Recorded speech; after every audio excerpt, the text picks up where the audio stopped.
मरदम शुमारी के लिए डिजिटल निज़ाम launch. Digital निज़ाम कैसे काम करेगा, तफसीलात जानते हैं इस वीडियो में। National database and registration authority ने पाकिस्तान ब्यूरो ऑफ शुमारियात के लिए डिजिटल मरदम और खाना शुमारी का मुकम्मल डिजिटल निज़ाम तैयार करके लॉन्च कर दिया। डिजिटल निज़ाम में खाना शुमारी और मरदम शुमारी के अलग सॉफ्टवेयर के साथ साथ खाना शुमारी और गिनती पर मबनी डिजिटल ऐप वेब पोर्टल शामिल है। जून 22 में मुल्क की तारीख में पहली मरतबा डिजिटल मरदमशुमारी के इनेकाद की जानिब अहम कदम बढ़ाते हुए पाकिस्तान इदारे शुमारियात और national database and registration authority NADRA ने इस मामले पर दस्तखत किए थे। इस मुआहदे के तहत PBS मुल्क की आबादी के आदादो शुमार को कम से कम वक्त में दुरुस्त और जामे अंदाज में इकट्ठा करके डेटा मुरतब कर सकेगा।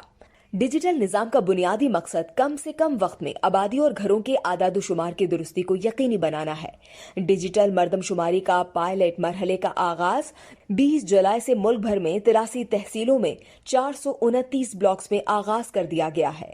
इस वीडियो से सिर्फ इतना ही। मजीद जानने के लिए सब्सक्राइब कीजिए डेली जंग YouTube चैनल और लाइक कीजिए हमारा Facebook पेज।